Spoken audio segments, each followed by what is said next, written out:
Hello and welcome to this exploring session, and today we are looking at Damon and Pythias by Richard Edwards, a play performed in the orbit of the Christmas season of 1564 into 1565.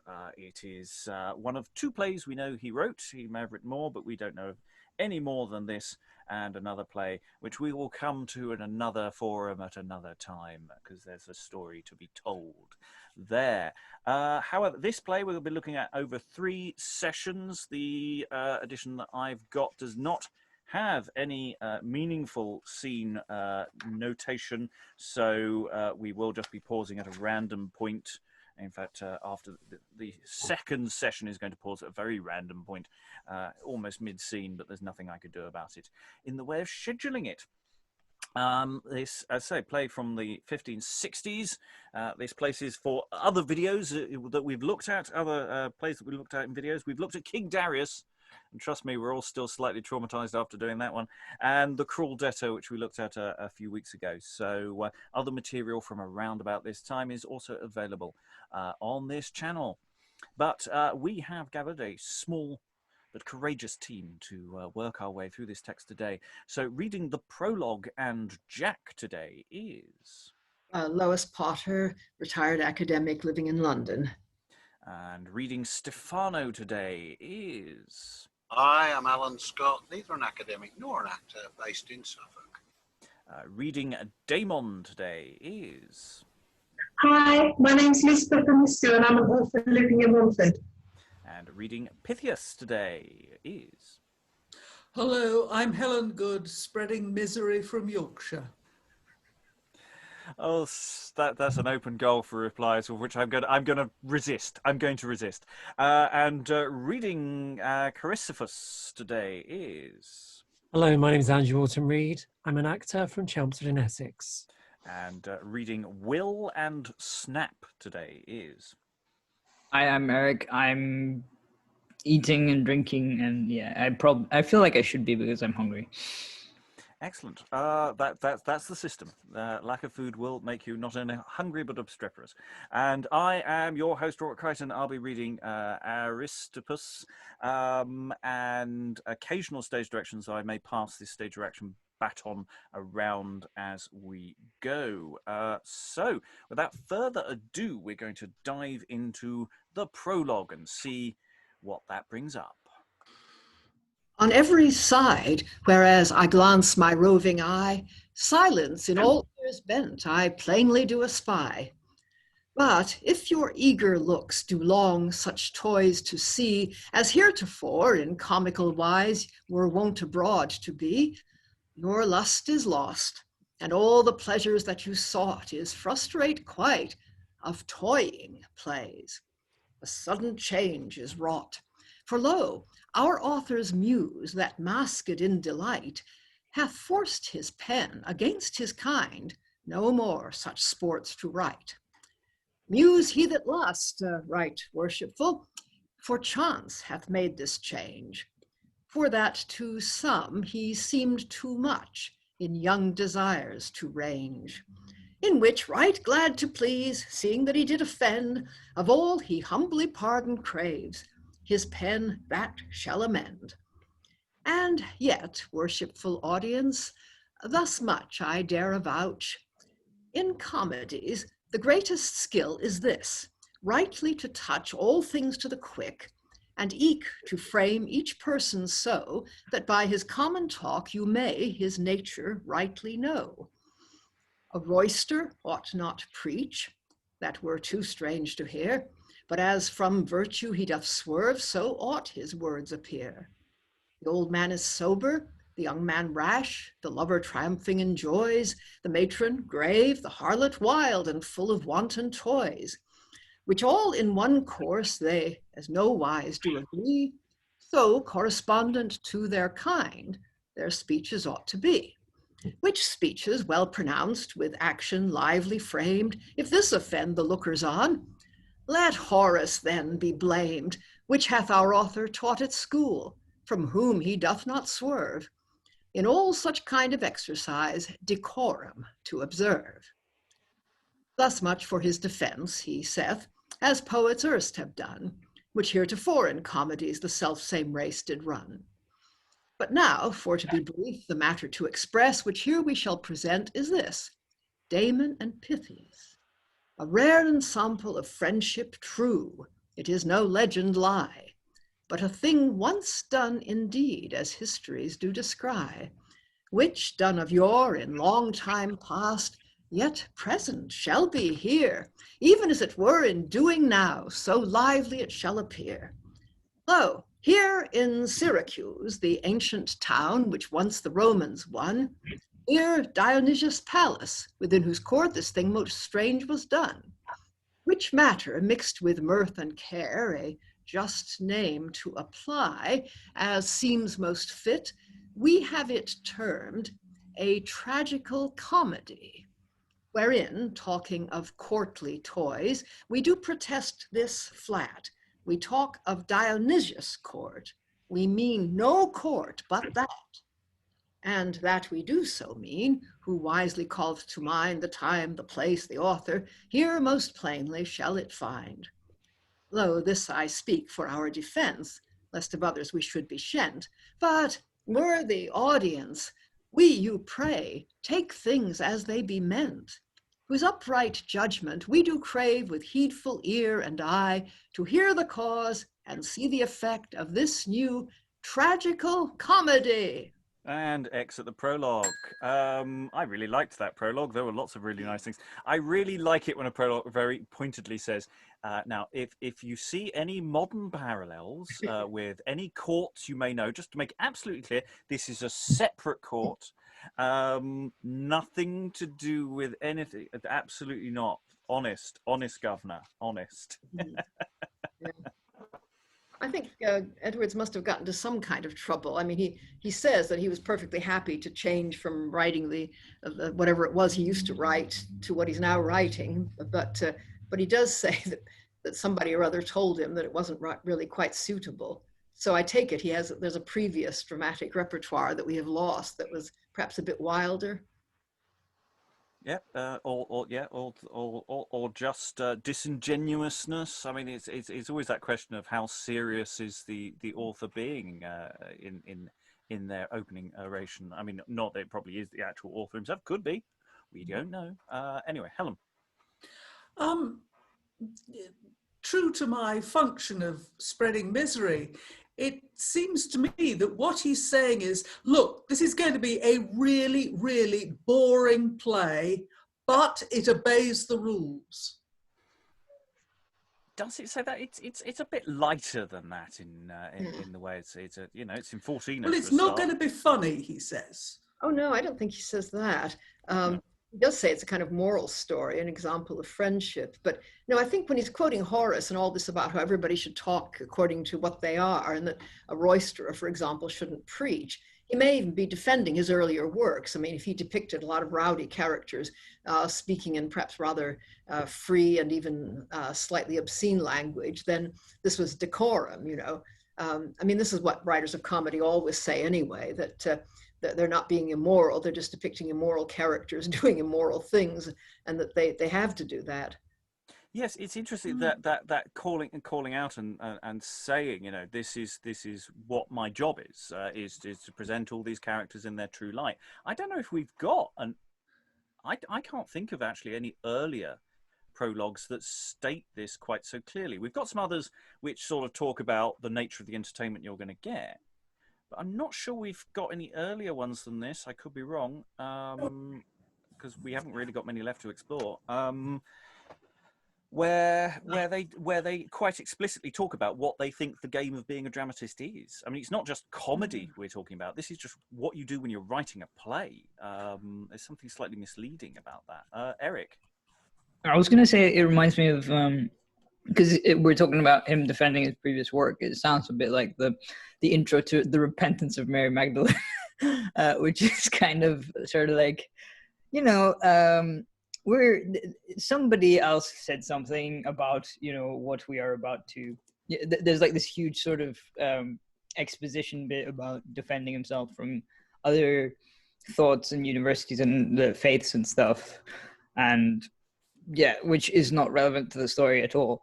And then just sort of then it sort of it doesn't even launch into the story. It's just like it just sort of goes into this moral, you know, we have moral sources, kind of. All our material is ethically sourced, kind of thing, which is kind of, yeah.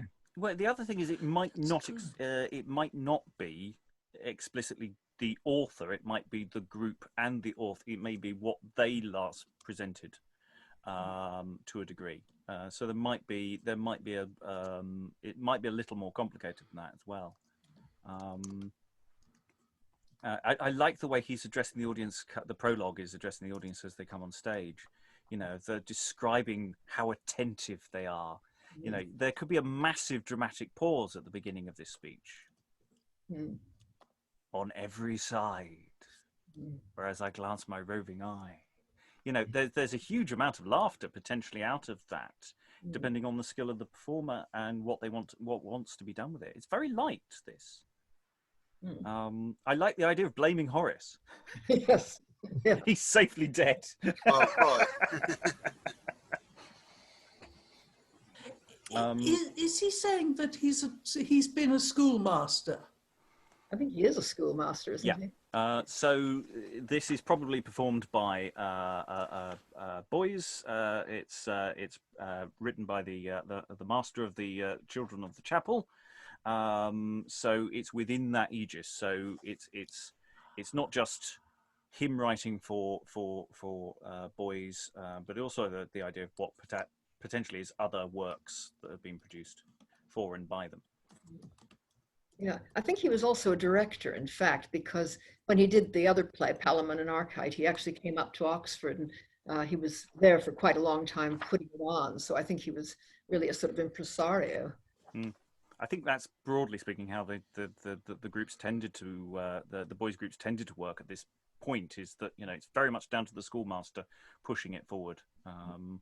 It's not, but I could be massively speculating on that on little evidence. Eric. I was going to say that it just kind of like, I don't know if this counts as breaking the fourth wall, where they always speak to the audience, whereas like in nowadays, like, I don't know, probably since the, I don't know what century, you get plays that don't really have prologues to go, you know, audience, we're going to talk about this. Unless it's sort of like live art or something, which, or, you know, something devised that involves audience participation, whereas I realized that just now that a lot of plays of this era sort of go, you know, audience, we're going to go and this is what we're going to talk about. So please pay attention, or please do this, or, you know, whatever. Well, it's you know, this is covering, you know, what today we might do with lighting changes, curtains opening, you know, all sorts of things that tell the audience the show is going to start. So talking to the audience and telling them it's about to start, to set them up for what they're supposed to also set up the way they're supposed to react to the text as well. This is setting people out with a contradiction. This is a new tragical comedy. How's an audience supposed to take that? Yeah, but it's not like sort of what happened with, you know, in Medwall's play with the A and B, where they had like, you know, has it started? Yeah, shut up, it's starting, and like sort of just like telling you the whole story beforehand.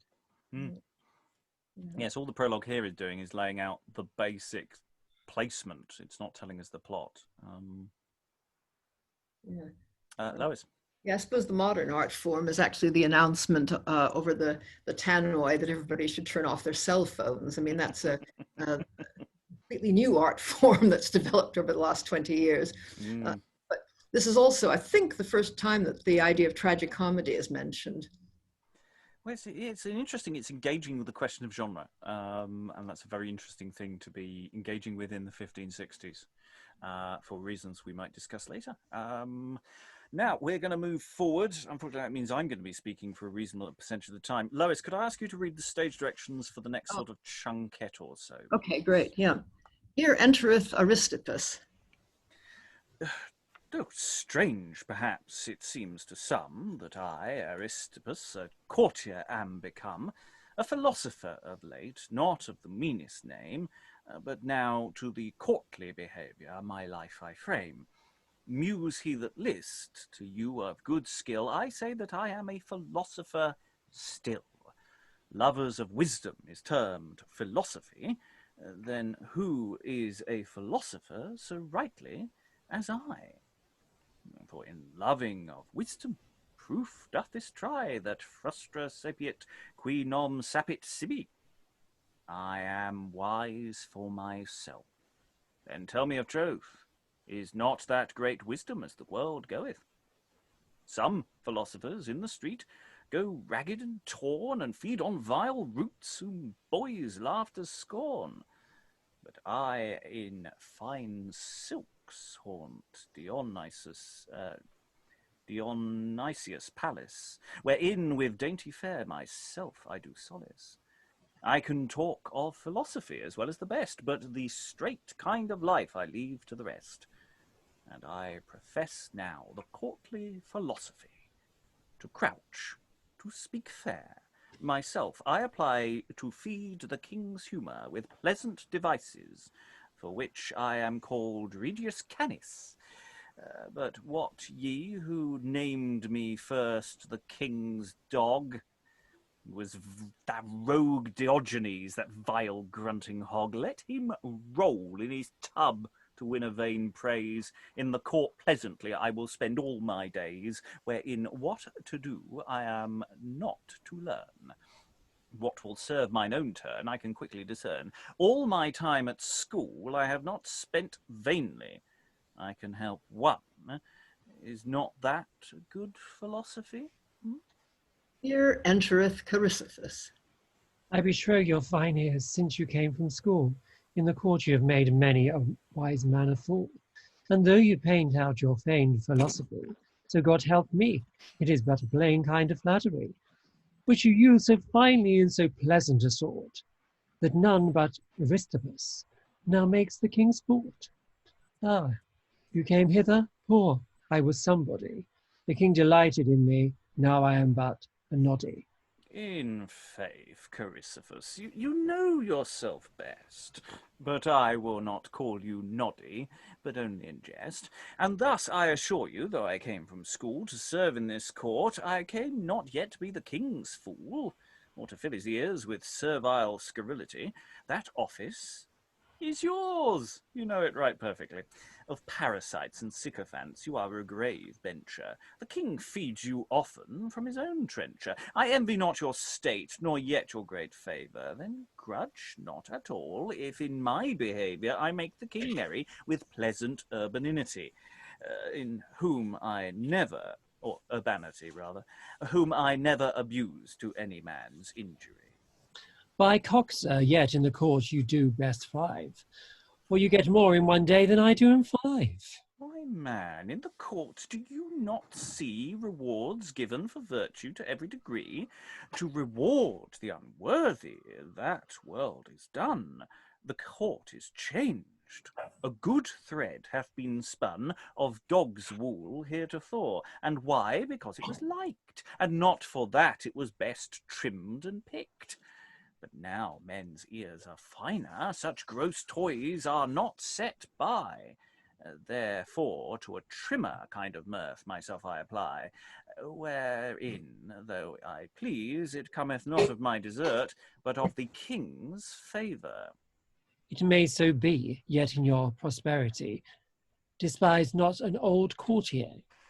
Carisophus is he, which hath long time fed Dionysius' humour, diligently to please, still at hand, there was never rumour spread in this town of any small thing, but I brought it to the king in post by and by. Yet now I crave your friendship, which I may attain. Most sure and unfeigned friendship I promise you gain. So we two linked in a friendship brother and brother, for well in the court may help one another. By lady, Carisophus, though you know not philosophy, yet surely you are a better courtier than I. And yet I not so evil a courtier that will seem to despise such an old courtier as you, so expert and so wise. But whereas you crave mine and offer your friendship so willingly, with heart I give you thanks for this your great courtesy, assuring a friendship both with tooth and nail, whiles life lasteth never to fail. 1,000 thanks I give you, O friend Aristippus. Oh, friend Carisophus. How joyful am I, sith I have to friend Aristippus now. None so glad of Carisophus' friendship as I make God a vow. I speak as I think, believe me. Sith we are now so friendly joined, it seemeth to me that one of us help each other in every degree. Prefer you may cause when you are in presence. To further your matters to the king, let me alone in your absence. Friend Carisophus, this shall be done as you would wish. But I pray you tell me thus much, by the way. Whither now from this place will you take your journey? I will not dissemble that we were against friendship. I go into the city some knaves to nip, for talk with their goods to increase the king's treasure. In such kind of service I set my chief's pleasure. Farewell, friend Aristippus, now for a time. And he exits. Adieu, friend Carisophus. Oh, in good faith now. Of course I must laugh at this solemn vow. Is Aristippus linked in friendship with Carisophus? Quid contento asino talis philosophus. Oh, they said morum similitudo conciliat amicatius. Then how can this friendship between us two come to pass? We are as like in conditions as Jack Fletcher and his bolt. I brought up in learning, but he is a very dolt as touching good letters, but otherwise such a crafty knave. If you seek a whole region, his like you cannot have. A villain. For his life, a varlet died in grain. You lose money by him if you sell him for one knave, for he serves for twain. A flattering parasite, a sycophant also, a common accuser of men to the good an open foe. Of half a word he can make a legend of lies, which he will avouch with such tragical cries as though all were true that comes out of his mouth. Whereas, indeed, to be hanged by and by, he cannot tell one tale, but twice he must lie. He spareth no man's life to get the king's favour, in which kind of service he hath got such a savour that he will not leave. Methink, then, that I have done very wisely to join in friendship with him, lest perhaps I, coming in his way, might be nipped. For such knaves in presence we see oft times put honest men to silence. Yet I have played with his beard in knitting this knot. I promised friendship, but you love few words. I spake it, but I meant it not. Who marks this friendship between us two shall judge of the worldly friendship without any more ado. It may be a right pattern thereof, but true friendship indeed of naught but of virtue doth truly proceed. But why do I now enter into philosophy, which do profess the fine kind of courtesy? I will hence to the court with all haste I may. I think the king be stirring, it is now bright day, to wait at a pinch still, in sight I mean, for what? A new broom sweeps clean. As to high honour I mind not to climb, so I mean in the court to lose no time, wherein happy man be his dole. I trust that I shall not speed worse, that very quickly. Exits. Here entereth Damon and Pythias like mariners. O Neptune, immortal be thy praise, for that so safe from Greece we have passed the seas, to this noble city Syracuse, where we the ancient reign of the Romans may see, whose force Greece also heretofore hath known, whose virtue the shrill trump of fame so far hath blown.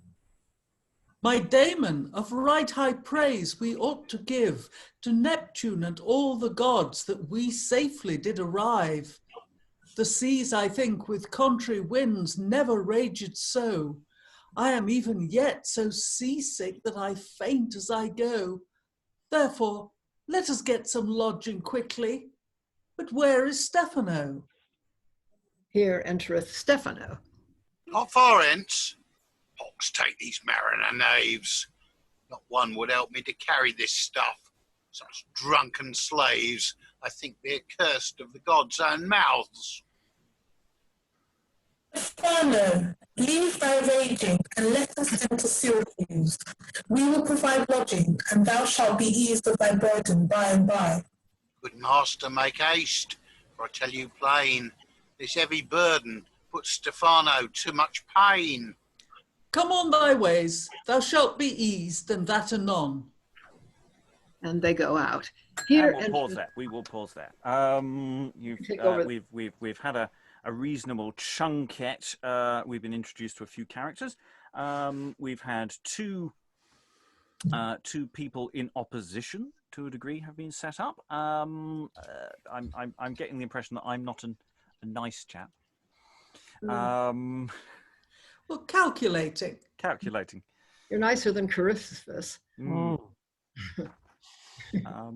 Yeah, we're getting a sense of what this court is like, perhaps, which of course has no connection with any real courts anywhere at all. Absolutely not. Thoughts?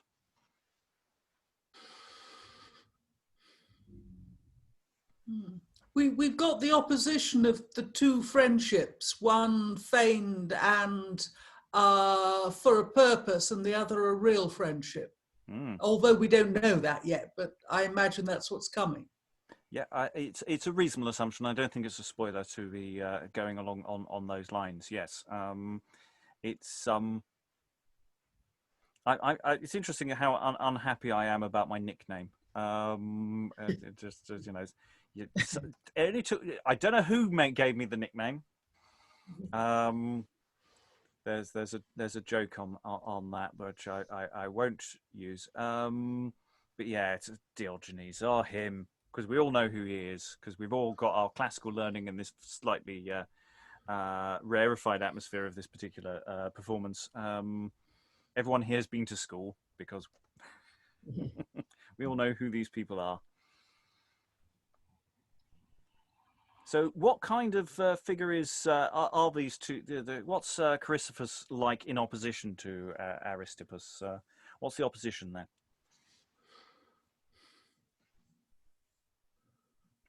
Actually, it seems to be kind of degrees of conformity with the conditions at court. I mean, Carisophus is described as a parasite and a flatterer, and yet Aristippus introduces himself as somebody who knows how to be a courtier and intends to have an easy life, and is absolutely the opposite pole from Diogenes, who is a total ascetic and rejects everything pleasant in existence. So I think actually Aristippus is a very interesting character, and you sort of wait to find out just where he does stand on the kind of moral spectrum. Helen? I think the big difference between them is Aristippus has been something else, a philosopher, whatever, and is new to the court. He's a fairly recent arrival, whereas I'm not sure how old Carisophus is, but he is an old courtier in that he's been at it a long time. I think that's a big difference between them. Whereas the question of the new broom was mentioned, so that might be a good point there. We haven't had much time on stage with Damon and Pythias, but also Stephano, who's not desperately happy with his lot. Yes, master. Yeah, but he's having to carry all their luggage. Yeah. They're wandering around feeling mildly seasick. And he's the put-upon servant. The role of the working classes down the years. I mean, I must admit, I did pick up on a line which I know is not remotely relevant, but the description of the ragged-trousered philosopher, which reminded me of a favourite novel of mine. Other thoughts before we move forward to gather more evidence on these collection of peoples? I don't know if we've got we were given a selection of character types at the beginning of the play. I don't know if we've really landed on any of them particularly heavily. Eric? Well, you kind of like get the impression from what he says that Aristippus is kind of Well, he might have been a philosopher, but more like the sophists, like Aristophanes' depiction of the sophists, rather than a philosopher, because a philosopher would probably not try to be in court, like sort of not the Diogenes ascetic type thing. And also he kind of goes, well, he points a finger to Carisophus, going, yeah, he's a common accuser of men, and sort of like lists all the guy's vices and stuff, but then he's the one accusing him of doing things. So that makes two of them. Lois. Yeah, I think Edwards might have read where in the first book, I think there's this dialogue about whether a philosopher can exist at court, and I think the argument is that there is a kind of philosophy that can, if it's sort of lighter and wittier. I think that's what this seems to be kind of setting up here, actually, is whether someone like Aristippus can behave like a philosopher in court, or whether he's going to be completely dragged down by it. I mean, intellectually, I think this is quite interesting. Practically, do you want me to keep reading the stage directions? Or no, I'll pick them up for a little bit because you're about to come on stage. We'll do another little chunket, and then we'll all take a step to the left. So, any other thoughts before we move forward? Okay, so we have the return. Aristippus got his long speech after that sort of friendly. Oh my dear friend, oh my dear friend. Now perhaps it's Carisophus' turn, as here entereth Carisophus. It is true saying that oft hath been spoken, the pitcher goeth so long to the water, that it cometh home broken. My own proof that hath taught me, for truly, sith I, in the city have used to walk very slyly. Not with one can I meet that will in talk join with me, and to creep into men's bosoms, some talk for to snatch, but which into one trip or other I might trimly them catch. So accuse them. Now, not with one can I meet that will join in talk with me. I am shunned like a devil in the street. My credit is cracked where I'm known, but I hear say certain strangers are arrived. They were good prey. If I happily I might meet with them, I fear not I, but in talk I should trip them, and very finely, which thing I assure you I do for mine own gain. Or else I would not plod thus up and down, I tell you plain. Well, I will for a while to the court to see that Aristippus doth. I would be loth in favour he should overrun me. He is a subtle child, he flattereth so finely that I fear me. He will lick the fat from my lips and so outwear me. Therefore I will not be long absent, but at hand, that all his fine drifts I may understand. And he exits. Here entereth Will and Jack. I wonder what my master Aristippus means nowadays, that he leaveth philosophy and seeks to please King Dionysius with such merry toys. In Dionysius' court now he only joys as trim a courtier is the best, ready to answer quick in taunts, pleasant to jest, a lusty companion to devise with fine dames, whose humour to feed his wily wit he frames. By cock, as you say, your master is a minion. A foul coil he keeps in this court. Aristippus alone now rules the roost with his pleasant devices, that I fear he will put out of conceit my master Carisophus. Fear not that, Jack, for like brother and brother they are knit in true friendship, the one with the other. They are fellows, you know, and honest men both. Therefore the one to hinder the other they will be loath. Yea, but I have heard say there is falsehood in fellowship. In the court, sometimes one gives another finely the slip, which when it is spied, it is laughed out with a scoff, and with sporting and playing quickly shaken off.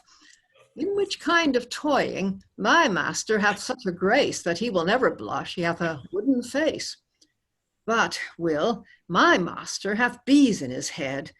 If he find me here prating, I am but dead. He's still trotting in the city, there's somewhat in the wind, his looks bewray his inward troubled mind. Therefore I will be packing to the court by and by. If he be once angry, Jack shall cry, woe the pie. Our Lady, if I tarry long here, the same sauce shall I taste. For my master sent me on an errand, and bade me haste. Therefore we will depart together. And they do. They exit here. Entereth Stephano. Oft times I've heard before I came hither that no man can serve two masters together. A sentence so true as most men do take it, at any time false that no man can make it. And yet by their leave that first have it spoken, how that may prove false, even here I will open. I, Stephano, lo, so named by my father, at this time serve two masters together, and love them alike, the one and the other. I duly obey, I could do no other. Bondsman I am, so nature hath wrought me. One, Damon of Greece, a gentleman bought me. To him I stand bound, yet serve I another, whom Damon my master loves as his own brother. A gentleman too, and Pythias he is named, fraught with virtue, whom vice never defamed. These two, since at school they fell acquainted, in mutual friendship at no time have fainted, but loved so kindly and friendly each other, as though they were brothers by father and mother. Pythagoras learning these two have embraced, which both are in virtue so narrowly laced, that all their whole doings do fall to this issue, to have no respect, but only to virtue. All one in effect, all one in their going, all one in their study, all one in their doing. These gentlemen both, being of one condition, both alike of my service have all the fruition. Pythias is joyful, if Damon be pleased. If Pythias is served, then Damon is he. Serve one, serve both, so near, who would win them? I think they have but one heart between them. In travelling countries we three have contrived full many a year, and this day arrived at Syracuse in Sicilia, that ancient town where my master lodge, and I up and down go seeking to learn what news here are walking, to hark of what things the people are talking.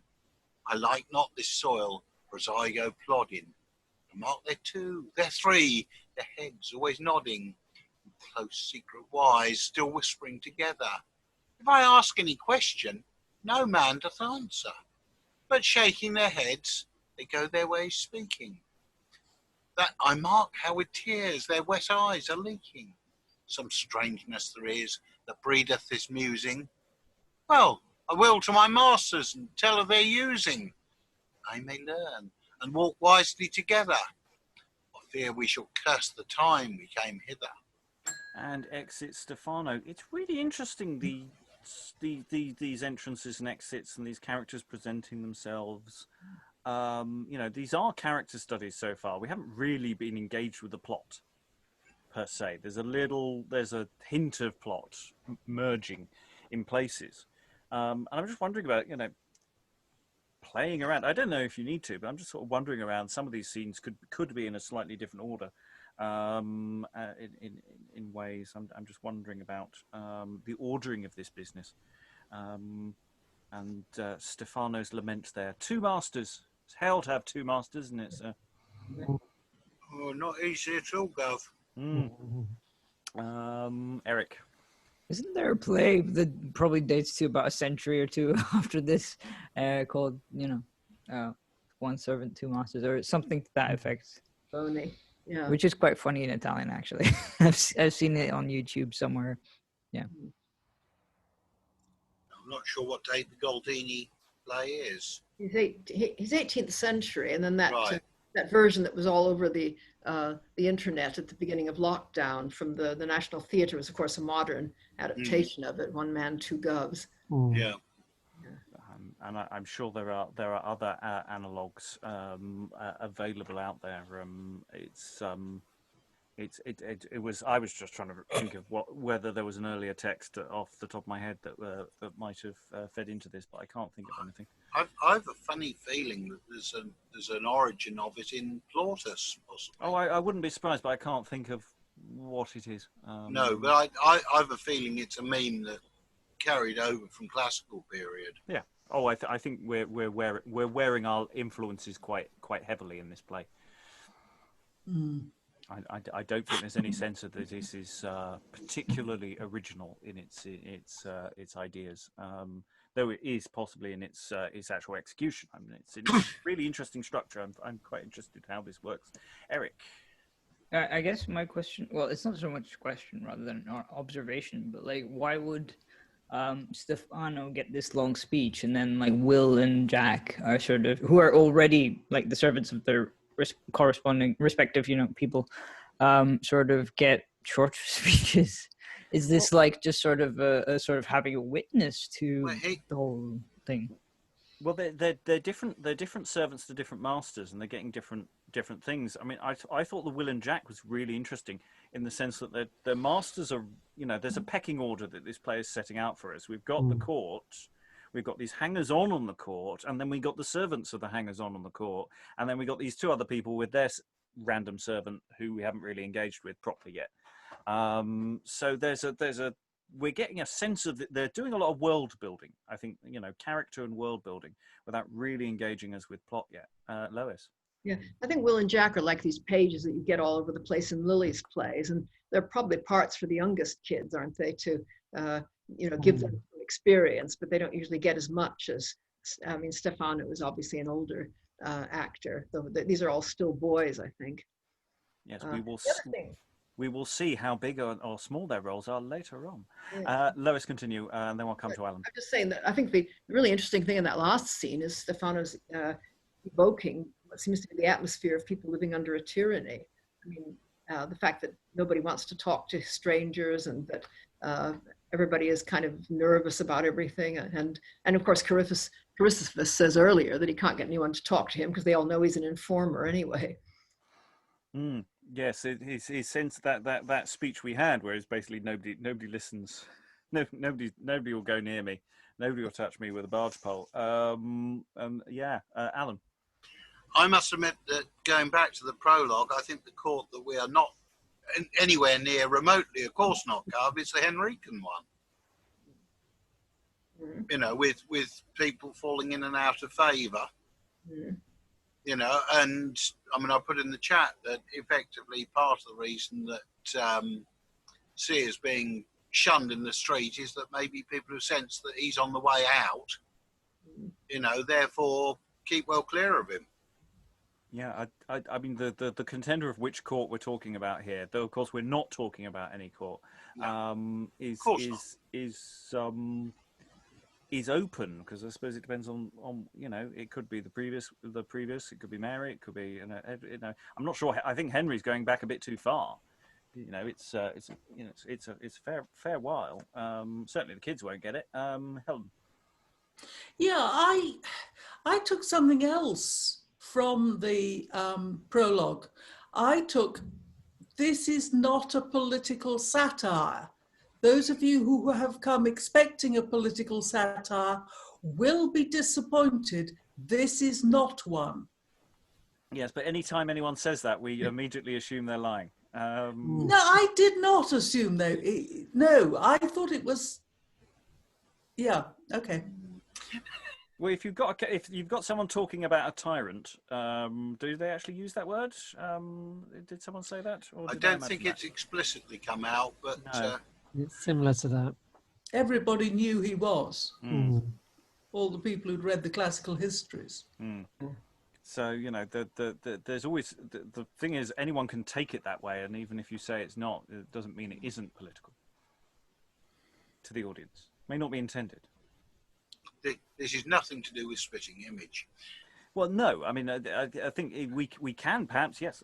Helen's point might be that they're desperately trying to make sure that this was all done in good fun and good earnest, and they suddenly realise later in the day that maybe someone will find an unfortunate construction, and the prologue is a desperate last-minute attempt to make sure that nobody ends up in a bad way. I have to say, even though nothing's really happened, I'm sort of enjoying it. It's quite nicely written. The characters are coming across quite nicely. It's I'm curious. Something better happen soon, but I'm still held so far. Eric. I was quite amused by, I think it was Jack who said of his master that, he will never blush, he hath a wooden face. It's like, just some of the descriptions of servants make of their masters is quite telling. Basically, Will, of course, being sort of he seems to be a bit more naive. I don't know, unless he was being ironic about oh yeah, they're both honest and they're both in politics, and of course they wouldn't hinder each other. Well, they're going, your master's better than my master. My master's got bees in his head. He just can't sit still. He's going to beat me whatever I do, basically. The lot of servants. Helen. Oh, we don't yet know where Damon and Pythias have come from, do we? We have almost no data on them at all. No, I mean, two young men on their gap year, Yes. Yeah. Gap decade from the way that Stephano is talking about them. Yeah. Because we've been everywhere, man. Yeah. Yes, they're travelling for pleasure. Well, that would seem to be the suggestion, wouldn't it? Apart from their poor servant who's getting no pleasure whatsoever. Why? Okay, we're going to crack on, get a little bit more data in a moment. Any additional thoughts before we do that? The next set of stage directions, if I could ask Helen to read those. You are in the scene, but you don't say anything next to stage directions, so I'll ask you to read those as well as your own part as when you appear. If you could make the announcement, please. Here, we're here entereth Aristippus and Will. Will, didst thou hear the ladies so talk of me? What aileth them? From their nips shall I never be free? Good faith, sir, all the ladies in court do plainly report that without mention of them you can make no sport. They are your plain song to sing descant upon. If they were not, your mirth were gone. Therefore, master, jest no more with women in any wise. If you do, by cock, you are like to know the price. By Lady Will, this is good counsel. Plainly to jest of women, proof have taught me it is not the best. I will change my copy. Howbeit I cannot acquince. I know the gold horse will soonest wince. But learn thou secretly what privily they talk of me in the court. Among them slyly walk, and bring me true news thereof. I will, sir, master. Thereof I have no doubt, for I, where they will talk of you, will inform you perfectly. Do so, my boy. If thou bring it finally to pass, for thy good service thou shalt go in thine old coat at Christmas. And they leave, enter Damon, Pythias, and Stephano. Stephano, is all this true that thou hast told me? Sir, for lies hitherto ye never control me. Oh, that we never set foot on this land where Dionysus reigns with so bloody a hand. Every day he showeth some token of cruelty. With blood he hath filled all the streets in the city. I tremble to hear the people's murmuring. I lament to see his most cruel dealing. I think there is no such tyrant under the sun. Oh, my dear masters, this morning what hath he done? What is that? Tell us quickly. As I this morning passed in the street, with a woeful man going to his death did I meet. Many people followed, and I of one secretly asked the cause why he was condemned to die, who whispered in mine ear, naught hath he done but thus. In his sleep he dreamed he had killed Dionysus, which dream told abroad was brought to the king in post, by whom, condemned for suspicion, his life he hath lost. Marcia was his name, as the people said. My dear friend Damon, I blame not Stephano for wishing we had not come hither, seeing it is so, that for so small cause such cruel death doth ensue. My Pythias, where tyrants reign, such cases are not new, which fearing their own state for great cruelty, to sit fast as they think, to execute speedily all such as any light suspicion have tainted. With such quick carvers, I list not be acquainted. So they never inquired, but in suspicion still. When one is made away, they take occasion another to kill.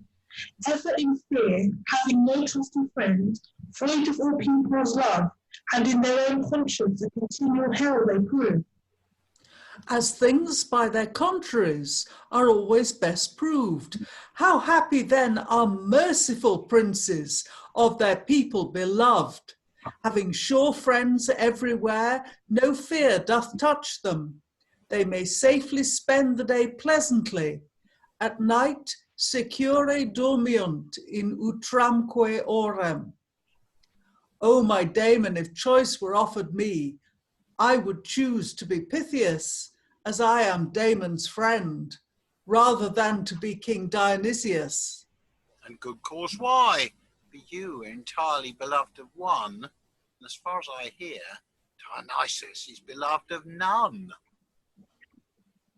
That state is most miserable. Thrice happy are we, whom true love hath joined in perfect amity, which amity first sprung, without vaunting be it spoken, that is true, of likeness and manners, took root by company, and now is conserved by virtue, which virtue always, though worldly things do not frame, yet doth she prove to her followers immortal fame. Whereof if men were careful for only, they would honour friendship and not for commodity. But such as for profit in friendship do look. When storms come, they slide away sooner than a man will think. My Pythias, the sum of my talk falls to this issue, to prove no friendship is sure, but that which is grounded on virtue. My Damon, of this thing there needs no proof to me, and God forbid but that Pythias with Damon in all things should agree. For why it is said, amicus alter ipse, but that true friends should be two in body, but one in mind, as it were transformed into another, which, against kind, though it seem, yet in good faith when I am alone, I forget I am Pythias, methinks I am Damon. That could I never do, to forget myself, full well I know. Whereso I go, I am that pauper Stephano. But I pray you, sir, for all your philosophy, see that in this court you walk very wisely. You are but newly come hither, being strangers ye know. Many eyes are bent on you in the streets as ye go. Many spies are abroad. You cannot be too circumspect. Stephano, because thou art careful of me, thy master, I do thee praise. Yet think this for a surety, no state to displease, by talk or otherwise, my friend whom I intend, we will hear, as men that come to see the skill and manners of all men of every degree. Pythagoras said that this world is like a stage, whereon many play their parts, the lookers on, the sage. Philosophers are, saith he, whose part is to learn the manner of all nations, and the good from the bad to discern.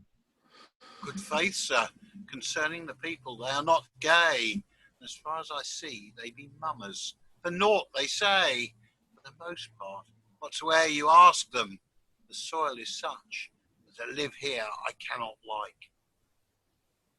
Thou speakest according to thy learning, but I say, omne solum forti partia. A wise man may live everywhere. Therefore, my dear friend Pythias, let us view this town in every place, and then consider the people's manners also. As you will, my Damon, but how say you, Stephano? Is it not best, ere we go further, to take some repast? In faith, I like this question, sir. For all your haste to eat somewhat, I pray you think it no folly. It is high dinner time, I know by my belly. Then let us to our lodging depart, when dinner is done. We will view this city as we have begun. And they exit. We'll pause there. Interesting little debate of the state at large. going on here? Yeah, we've definitely got tyrants. The question of tyrants, and yeah, the two masters are sort of happily debating along, and Stephano's just going, might not want to say this stuff out loud. Might not be wise. I've sort of been looking around. It's a bit dicey, a bit dodgy around here. Not so keen. Though I do like the fact that he's much more keen on getting some food. I like this question. Archetype servant stroke clown. Yes, absolutely. This is what we should be doing. Eating and drinking, sir. Well, good choice. Thoughts, Helen? Yeah, well, we've hit the political here. This, how happy then are merciful princes of their people beloved. That is a direct shout out to the current regime. And being 65, it's fairly, there's no contest. I mean, 65 was a domestic tranquility. The harvests were okay, the plague wasn't too bad, Mary Queen of Scots was still in Scotland. All is right with the world. How far are you into Elizabeth's reign at that point? 65. She came in November 58, so... Yeah, so several years in. Yes, but the point is that, I mean, she's well settled, but the point is that it's only after 1570 that you've got a discontented group of people. Yeah. No, it's just my knowledge of the fine dates around that period is not as good as it ought to be. No, well, I don't know anything else, so that's all right. We can make a pair. Yeah, so we've got this little debating school going on, and you know, around them. It's anyone else will get the verse is very weird. Yeah. I mean, it's the way that you get to an end of a line and it just keeps going into the next line, and then it's just it's a really tricky one to dance around with. I mean, it sort of works, but it's odd. It's very irregular. Thoughts? But it's very firmly rhymed. Well, not always. I mean, there are some bits where it seems to be falling into prose. I was trying to figure out if the delineation was wrong or something, but there are just a few bits in there. I mean, there's some bits that are just doggerel, where you're just allowed to have as many syllables as you want, you know, as long as you get a rhyme eventually. But some of this, you never got to the rhyme either. So I'm not sure if something happened in the transmission or if he had some point to make. Yeah, I'm looking across the two versions I have in front of me, and they seem fairly consistent with each other. So I'm assuming this is what we've got. That it's not at least typos. There may be the odd typo, but we're reasonably accurate, I think, in what we're reading. Damon's speech, for example. Let's see.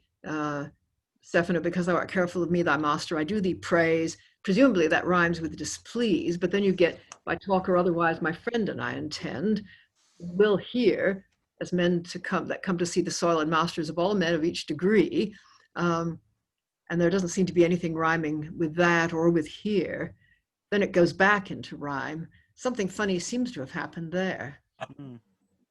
Praise, please, his degree. Yeah, it's slightly unsatisfactory, isn't it? Yeah, and the same thing with Stephano. For the most part, whatsoever you ask them doesn't rhyme with anything. I found with Stephano that quite a number of the lines seemed to work to me better rhythmically, split in two. You know, so that a 4-line unit became actually 8 lines. Yeah, but there's nothing regular for us to hang our hat on. It really is a matter of just work your way through it and play around with it and let it do what it does. Yeah, it's really interesting. Other thoughts? It doesn't have to be about verse, could just be about character. It's interesting, Stephano's sense of, there are eyes on you, there are watchers. This is not they're not happy about this place. Or he's definitely not happy. He's worried. He's not happy. The two posh boys basically seem totally oblivious. Mm. And I could actually see them being played in very fancy waistcoats. Bullingdon Club holiday tour. Well, it's interesting, I don't, Damon's saying I don't intend to displease people with my talk or whatever. So what?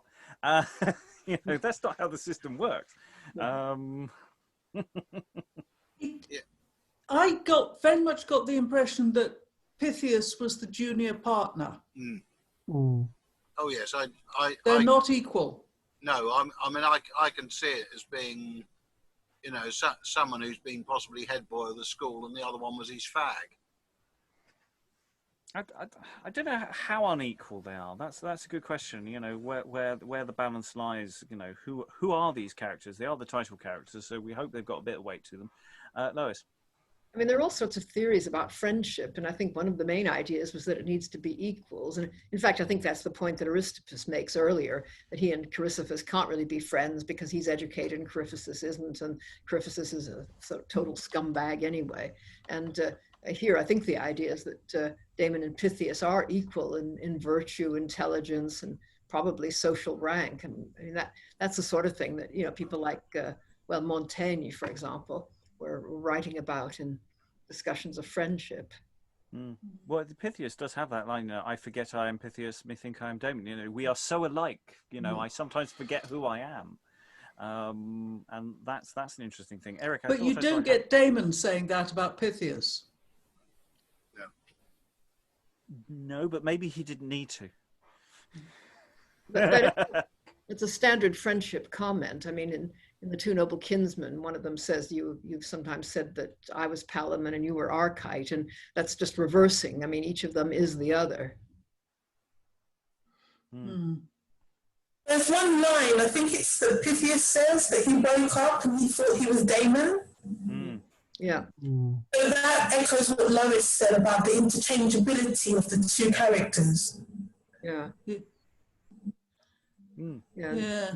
Some of the famous legends of friendship actually are about interchangeability, like one man sleeping with the other's girl because it doesn't matter who is who. Yeah. Except presumably to the girl. Yeah. Doesn't count. Doesn't count. Yeah. Yeah, I'm just trying to see what Damon actually does say about each other. I don't know. Damon really says that much about their relationship. He's more talking about the other things and the state and things. Yes. I think Pythias is the more needy of the two. And Damon is the one who owns the servant.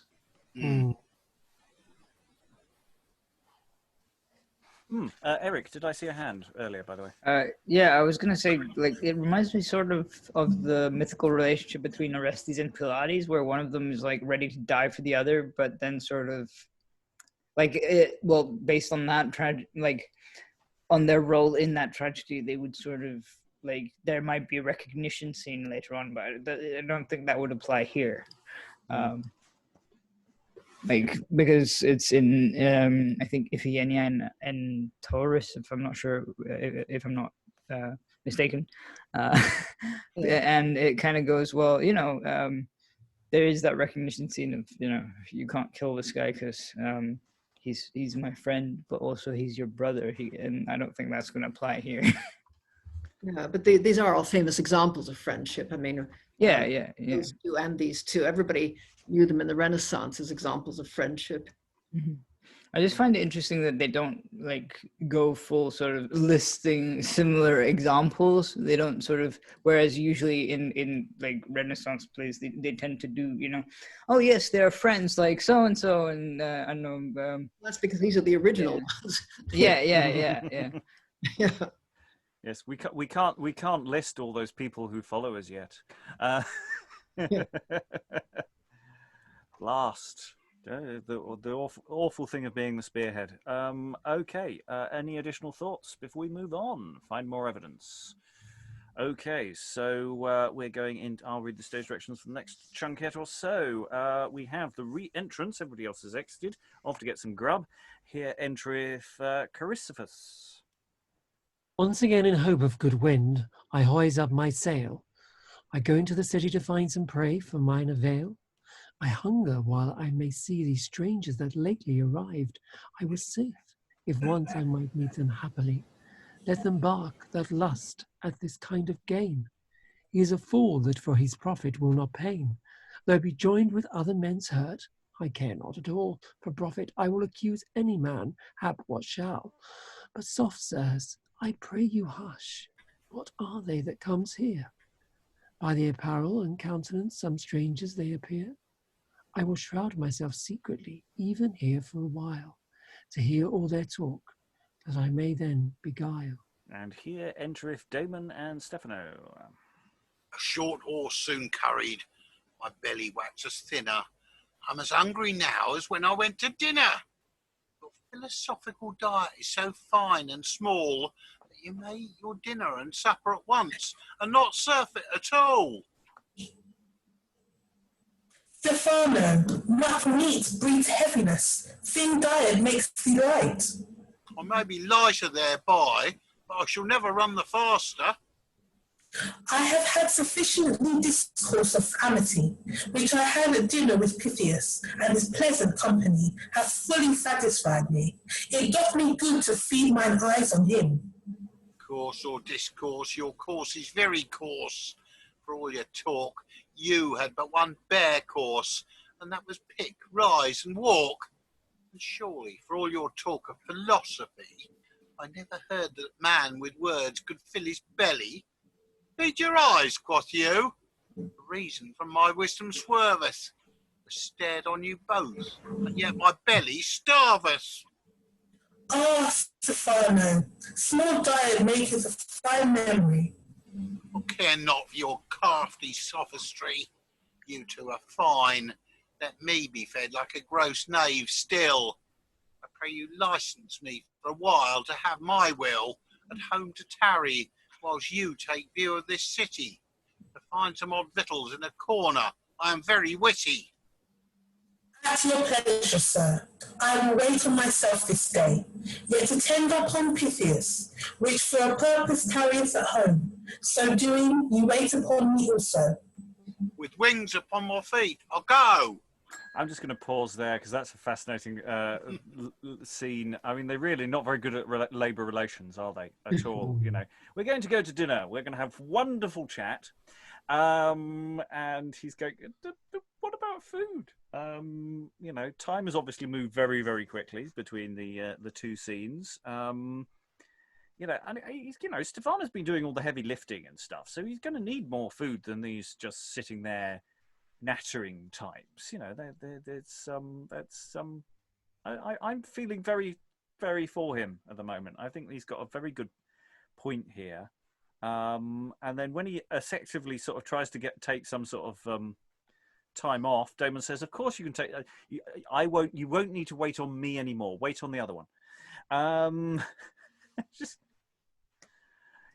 they don't get it, do they? Nope. The more it goes on, the more I'm seeing old Etonians. They're very privileged, aren't they? Eric. Yeah, that's what I was going to say. Is that sort of, you know, the nobles are always like, oh yes, philosophy, we can of course talk about this all day, and then like sort of they don't see the reality of the situation. And you know, it's kind of like the whole idea of like, I don't know, people who developed like the rights of man and stuff, but then sort of forgot conveniently about the slaves that they own and that kind of thing. And it's like, hello? And remember, in the background, we've still got a character hanging around. Carisophus hasn't exited. He's there, and the scene, of course, hasn't ended. Helen. Yes, I'm getting more and more Plautus and more Stephanos, the put-upon slave. Mm. Yeah, I think it's the dog's body. Yeah, it really is an archetype, isn't it? Mm. Yeah, I think he's the fully realised archetype of the as promised in the opening prologue. Everyone else has is not quite immediately leaping out as a stereotype or an archetype exactly, but we're we're working in a direction here. We're working in a direction. Yeah, I mean, you could almost see Marty Feldman's Igor. Yes, Martha. With wings on my feet I go. Yes. Not Saki at all. Not Saki at all. Thud, thud, thud. He goes off stage there. And the thing is that being Saki probably wouldn't actually get through the epidermis of the posh boys anyway. No, clearly. Because they're just not sufficiently aware of anything to actually understand that they're being got at. No. Okay, well, let's continue the scene. So Damon's still on stage. Carisophus is still there as well. He'll be stepping forward in a moment. He's got some asides and things. So, Damon, over to you. Not in vain, the poet saith, naturam furca expellas tamen usque recurret. For train up a bondman never to so good behaviour, yet in some point of civility he will savour. As this Stephano, trusty to me his master, loving and kind, yet touching his belly, a very bondman I him find. He is to be borne withal, being so just and true, I assure you, I would not change him for no new. But methinks this is a pleasant city, the seat is good, and yet not strong, and that is great pity. I am safe, he is mine own. The air subtle and fine, the people should be witty, that dwell under this climate in so pure a region. A trimmer plat I have not seen in my peregrination. Nothing misliketh me in this country, but that I heard such mutterings of cruelty. Fame reporteth strange things of Dionysius, but king's matters passing our reach pertain not to us. Dionysus, quoth you, since the world began, in Sicilia never reigned so cruel a man, a despiteful tyrant to all men. I marvel, I, that none makes him away, and that suddenly. My friend, the gods forbid so cruel a thing, that any man should lift up his sword against the king, or seek other means by death him to prevent, whom to rule on earth the mighty gods have sent. But, my friend, leave off this talk of King Dionysius.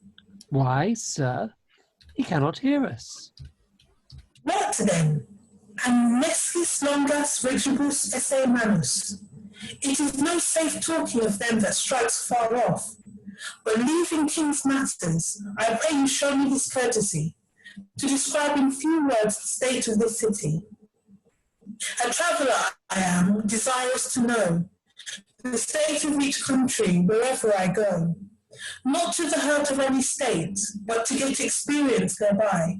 It is not for naught that the poet doth cry, Hic mihi musa virum captae post tempora Troiae, qui mores hominum mortorum vidit et urbes. In which verses, as some writers do scan, the poet describeth a perfect wise man. Even so I, being a stranger, addicted to philosophy, to see the state of countries myself I apply. Ah, I like this intent. May I ask your name without scorn? My name is Damon, well known in my country, a gentleman born.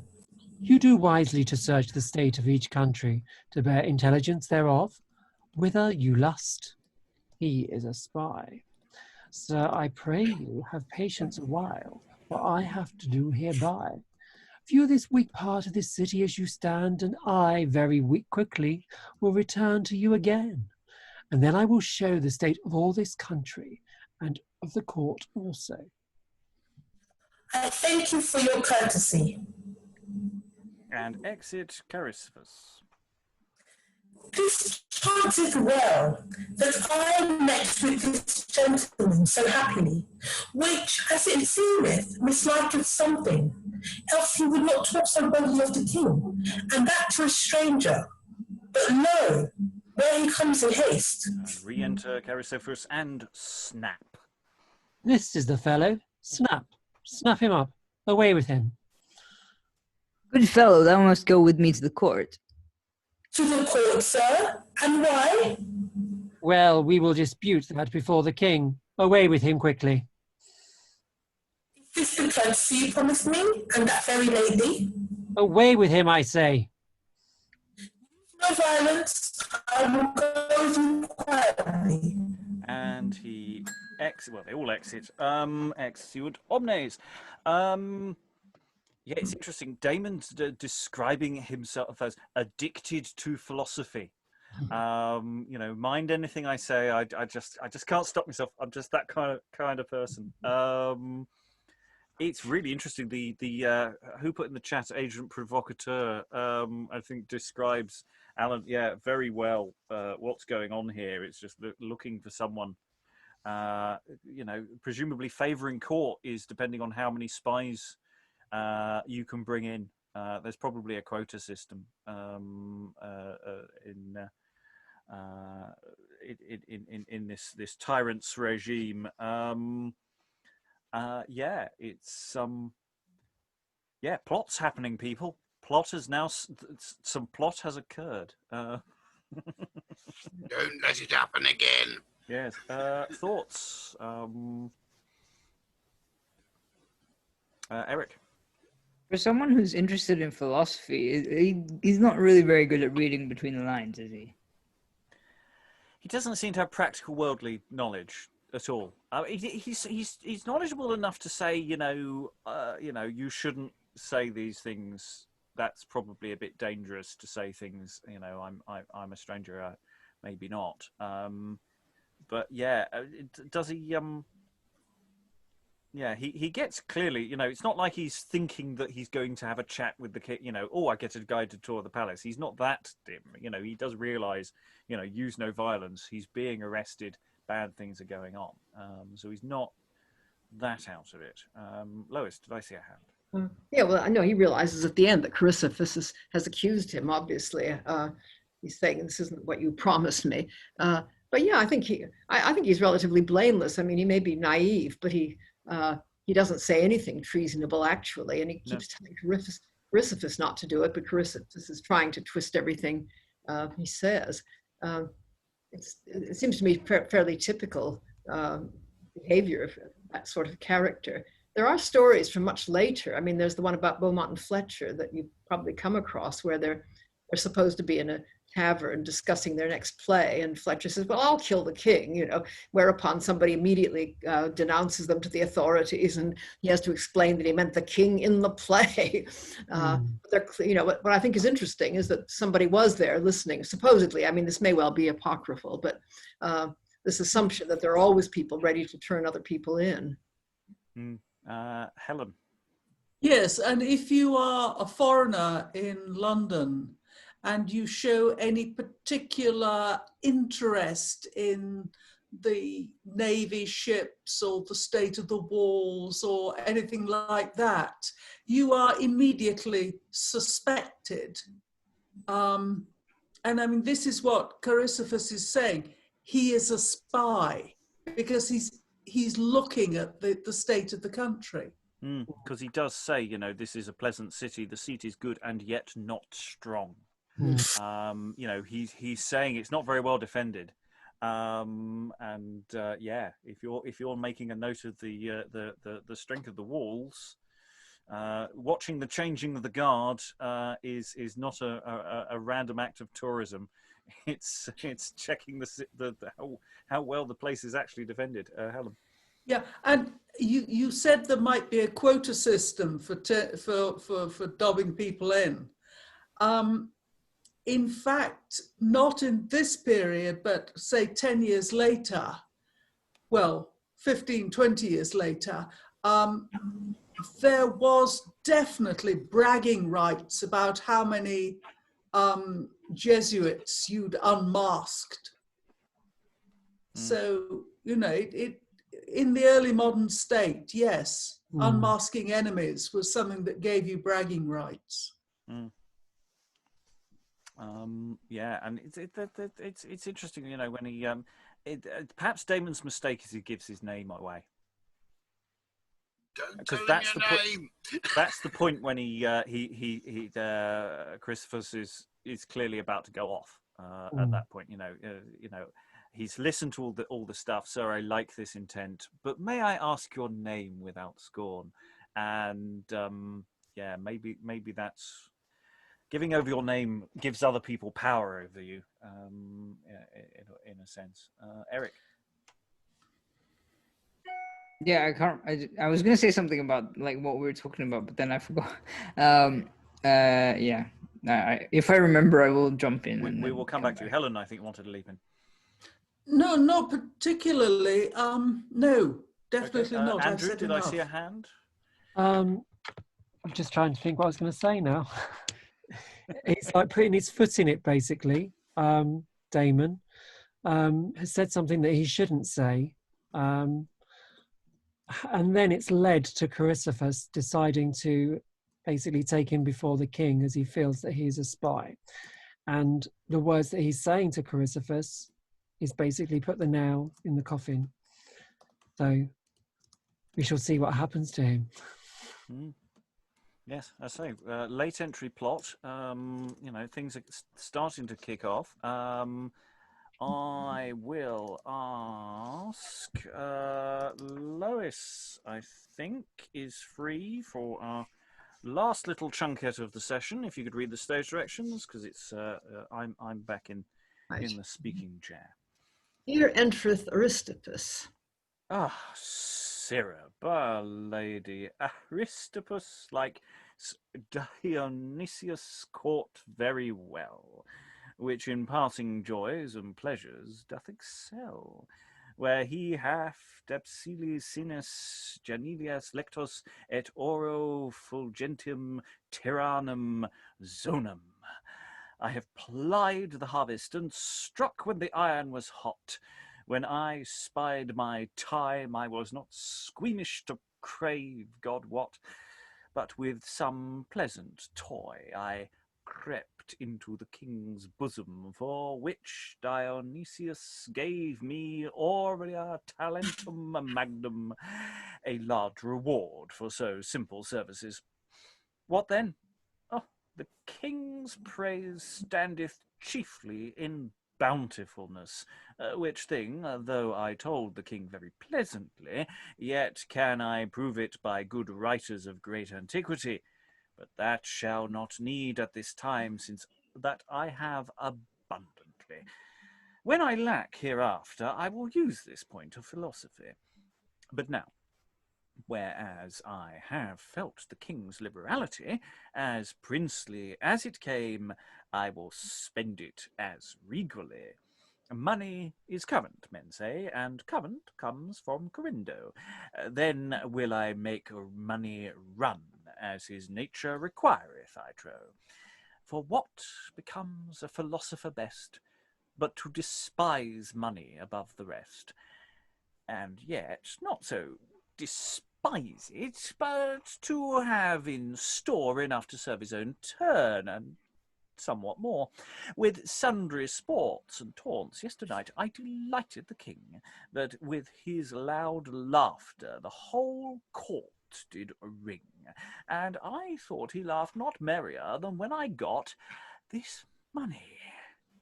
But mum budget, for Carisophus I espy, in haste to come hither, I must handle the knave finely. Here entereth Carisophus. Oh, Carisophus, my dearest friend, my trusty companion, what news with you? Where have you been so long? My best beloved friend, Aristippus, I come at last. I have not spent all my time in waste. I have got a prey, and that a good one, I trow. What prey is that? Fain would I know. Such a crafty spy I have caught, I dare say, as never was in Sicilia before this day. Such a one as viewed every weak place in the city, so viewed the haven each bulwark, in talk very witty, and yet by some words himself he did bewray. I think so, in good faith, as you did handle him. I handled him clerkly. I joined in talk with him courteously. But when we were entered, I let him speak his will, and I sucked out thus much of his words that I made him say plainly, he was come hither to know the state of the city, and not only this, but that he would understand the state of Dionysus, court, and of the whole land, which words when I heard, I desired him to stay, till I had done a little business of the way, promising him to return again quickly, and so did convey myself to the court. For Snap, the tipstaff, which came and upsnatched him, brought him to the court, and in the porter's lodge dispatched him. After I ran to Dionysus as fast as I could, and bewrayed this matter to him, which I have you told. With which thing, when he heard, being very merry before, he suddenly fell in dump, and foaming like a boar. At last he swore in great rage that he should die by the sword of the wheel, and that very shortly. I am too shamefast for my travail and toil. I crave nothing of Dionysus, but only his spoil, that hath him about him but a few moth-eaten crowns of gold. Pounched them up already, they are sure in hold. And now I go into the city to say sooth, to see what he hath at his lodging to make up my mouth. But, Carisophus, you have done good service. But what is the spy's name? He is called Damon, born in Greece, from whence lately he came. By my troth, I will go see him and speak with him too, if I may. Do so, I pray you, but yet by the way, as occasion serveth, commend my service to the king. Ah, dictum sapientiae set est, my friend, Carisophus. Shall I forget that thing? No, I warrant you.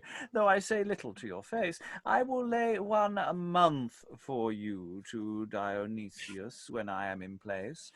If I speak one word for such a knave, hang me.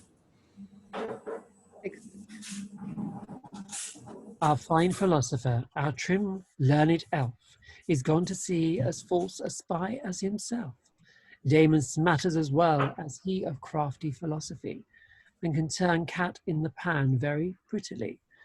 But Carisophus hath given him such a mighty check, as I think in the end will break his neck. What I care for that? Why would he then pry, and learn the secret estate of our country and city? He is but a stranger, by his fall let others be wise. I care not who fall, so that I may rise. As for fine Aristippus, I will keep him with him. He is shrewd fool to deal with all, he can swim, and yet my betrothed, to speak my conscience plainly, I will use his friendship to mine own commodity. With Dionysus favoureth him, Aristippus shall be mine, and if the king once frown on him, then good night to malign. He shall be as strange as though I never saw him before, but I tarry too long, I will prate no more. Jack, come away. At hand, sir. At Damon's lodging, if that you see any stir to arise, be still at hand by me. Rather than I will lose the spoil, I will blade it out. And they exit, and off they go. Yeah, the game of being terribly nice to each other is really rather fun in that scene, isn't it? It's just, oh my dear friend, of course I'll say lovely things. I say lovely things to the king all the time, much less than I would to you to your face. Of course, obviously I wouldn't do that. That would be silly. There's room for more asides in some of that as well. We've got a few marked in the script as it is, but I'm not sure the way the lines function. I do wonder if there's been some quite substantial just minor adjustments or trims or changes that they just didn't care. I'm wondering whether bits of the verse are more structured than others, depending on which character it is. I don't know. I mean, it's a fun one. Obviously I'm getting paid well. I'm very pleased with this, and of course, it's this question of, should I hold on to the money? Should I cast it aside because I should abjure money, you know, and you know, just it's a reasonable philosophical question, actually. You know, how much hold should you make of money? You know, but yes, he's obviously going to have fun. Thoughts about that scene. Getting a stronger sense of Pythias and Damon now. From the beginning, I was a bit concerned that we were getting more Will and Jack and Aristippus and Carisophus, but now we're getting a bit more, I think, of Damon and Pythias. Yeah, I mean, even though he's not in that scene, we're getting more descriptions of Damon. You know, he, of course, unreliable narrator here, so we can't be sure how accurate it is. You know, he falls in a dump, foaming like a boar, swore in great rage that he would die by the sword or the wheel very soon. You know, how much of that is true? It's or at least maybe it's exaggerated, but I'm sure he's not in a great mood. No. Helen. It's your classic tyrant, isn't it? You know, sudden mood swings, foaming at the mouth, swearing horrible oaths. I mean, it's your stereotypical tyrant type character, which is, you know, as it goes. One thing that I think possibly has been missed, there's a question here of felony forfeiture. The Carisophus is on his way to the lodging to anticipate the verdict and collect on the felony forfeiture, to grab any goodies that he may have. Oh, I see. Yes, that did fly me by. So that's a really good. That's what Carisophus is up to. He's going to the lodging because in the lodging, presumably, there will be valuable clothing, possibly money, who knows, a horse or two. I mean, there might be all sorts of things there. He's going to have quite a shock when he finds it's his boyfriend. Now then, yes, his best friend and his servant are going to be there, but which he doesn't know about. But nevertheless, that's what he's up to. He's up to felony forfeiture. Lois. Yeah, you're right, because he actually says he's already taken whatever money Damon had on him, I think. Little hath he about him, but a few moth and crowns of gold. And then, what's really odd, though, is this cha pouched them up already. That's dialect. I mean, that's sort of the country bumpkin thing, isn't it? Cha instead of I have. It's odd, because it's the only example we've got of that. Yeah, I don't think it appears anywhere else in the text. So far, yeah. But it's probably Carisophus, so he's supposed to be a country bumpkin. Or are they showing that he's actually arisen from lower class stock? Could be. I mean, it might just be because of the way, you know, it's a turn of phrase, so therefore he's just quoting it rather than living it, if that makes sense. It's, you know, I particularly like mum budget, by the way, for, you know, shush now. You know, mum I know, but I didn't know mum budget. Mum budget. It's rather nice. Has a nice lilt to it. Eric. Well, what do you call it? If a simple like word search provides for more chas in there, so like maybe it's not just a one-off. Oh, right. Oh, yeah. Okay, right. Well, we'll build onto that as we go forward. Okay, I must have missed that. But yes, it does denote a more rustic character, but it's not been used so far. You said fair amount, so it doesn't feel integral. But maybe it is, or maybe it was integral to an earlier draft. The boy actor said, "I'm not doing that." They cut most of them out. Helen, were you saying something? Yes, I was, but I haven't a clue what. Lois. Yeah, I see we're ending at a very suspenseful point because Carisophus is going back to Damon's lodging. He wants Jack with him, and he says, rather than I will lose the spoil, I will blade it out. So presumably he's getting ready to fight whoever he does find there in order to grab what he considers to be legitimate prey. Mm. Yeah. Yes, it does what it says on the tin. Absolutely. Yeah, and when he's going on his just before he goes out, good night, Tomaline. It's good night, Jim. His violence is available. Helen. Yeah, that I remembered what I was going to say. There are an awful lot of common proverbs in here. Mm. As we go through, there's a high proportion of them, phrases that I've come across in other places. Oh well, that we do have around about now a number of other plays that really do use proverbs structurally. That they're a constant call and response in some plays. So I'm wondering, is that a sign of this kind of play at this particular time? It doesn't seem to turn up earlier. It seems to be a very 1560s thing. So that's an interesting one. Lois. Yeah, I'd have to check the date of John Haywood's dialogue of Proverbs, but I think that's enormously influential. That's a really long thing. It's a narrative, and it's written almost entirely in Proverbs. I mean, everybody will say something in proverb and be answered in a proverb, and then the narrator will give a proverb. It's a tour de force. And I know it was used by other people when they were hunting for good proverbs to work into their plays. Proverbs seem to have been incredibly prestigious. I think on the whole, we would feel if a writer was using a whole string of proverbs, this wouldn't be particularly wonderful, but it seems to be the opposite. I looked into this because it comes up in Eastward Ho a lot, and discovered, I mean, there's a play in which there's a character called Nicholas Proverbs, and guess what he does all the time? It's just, it's amazing how fun they are of these things.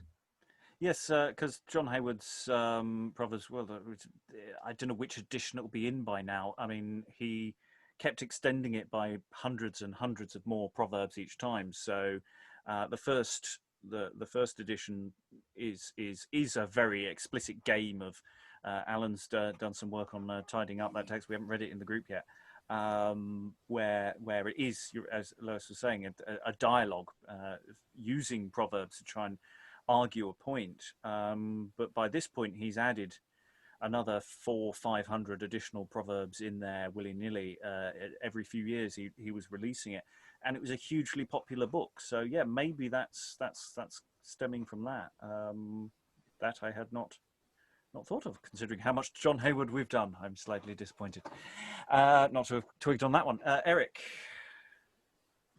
Yeah, sorry, just struggling to unmute there. Yeah, I was going to say that in Carisophus' last speech, well, not last, but like last before we stopped speech, you kind of think that he's alone, and then he suddenly goes, "Jack, do this." It's like, okay, we didn't even know there was someone there because it hadn't been mentioned. Like, there's no mention of Jack coming on stage along with anyone. Also, what I found interesting was it sounds like Damon, Aristippus might actually know Damon or of Damon because he wants to talk to him. I don't know. Maybe I don't that's just think me. he knows of him. He asks his name. He obviously wants to know what's going on, because if his rival's up to something, he wants to get something out of it as well. This is a competition between them. If Damon and Pythias are about being together and being, working together, these are the anti Damon and Pythias to a degree. Even though so far, they have taken the bulk of the text, almost. I would have thought, but maybe that will shift as we go forward. Yeah, it's we have just engaged in the question of plot. We have our crisis has been introduced. We're about a third of the way in, maybe slightly less because of the way it balances out. I did want to stop, not so much on a cliffhanger, but at a point of logic. It's going to be harder to do that next time because we basically will have to stop midway through a tour de force of a scene that's just too ridiculously long to navigate either side. Slightly irritating. So yes, we're into final thoughts really about the play itself, overall tone, question of characters, what we're feeling about it, and what we're hoping for in the future. Where do we think it's going? There are a fair number of characters we haven't met yet, or reasonable additionals. Will we meet Crackle and Pop? That's always the question that I'm going to be disappointed. I have a feeling. I think I know that I'm going to be disappointed. Alan, final thoughts? Yeah, I mean, it's an interesting piece. I'm not sure that there's much substance to it, and I'm not even sure that I've seen either tragedy or comedy so far. But, we're almost exactly a third of the way in. And yes, okay, we've had a bit of plot. We've had a lot of character speeches. But none of them really seem to be particularly well-rounded at this stage, other than possibly Stephano, who I think we've already agreed is pretty well a stock character. The put-upon servant who, probably knows life, is probably more aware of life than those he's serving. Helen, final thoughts? You're muted at the moment. Yes, it's quite pleasant. I think that's a good word for it. Pleasant. A pleasant comedy. I feel I like the way they built up the sense of threat and dread. What it's like living under a tyranny. The people in the street silent, distrust. The description of the tyrant, who I see from the dramatis personae we are to meet. I think that's quite well done. I could do with a bit more background to Damon and Pythias, to be frank with you. They seem to have arrived out of thin air with no backstory at all. Yes, for the title characters, they are sort of, maybe, I mean, to defend the play at a stage where I probably don't need to yet, because it's a bit early, maybe they need to be just innocents abroad, and they need to be, blank canvases. Maybe that's important to the way the play is shaped, but I too agree. I think they could do with a bit more flesh. There's a bit too much bone there at the moment. Experience is going to write on their features. Elizabeth, final thoughts? Yeah, I agree with Helen and Alan. I think that you're both right. I really agree with Alan that the characters don't seem to be well-rounded. I think we're a bit spoiled for the number of plays we've done. We've had some really, really well-rounded characters in quite short plays that we've done. So that I think that we've got an expectation that might be a bit too high for the play. I really like Stephano. I like that whole idea of the nanny state and people watching over each other, to see what each other does, to report to each other. I think that does introduce some intrigue into the narrative. I am excited to see what happens next and to see how the plot thickens. Yeah, I mean, it's Helen was mentioning, that sense of dread of what the kingdom is. I mean, I don't know if I felt dread, but that sense of there's an anticipation of something terrible could happen to Damon. He is in the clutches of someone who is ravening and utterly incoherent. So there is the potential for tragedy, but it's that question of what genre is being played out here. Andrew, final thoughts?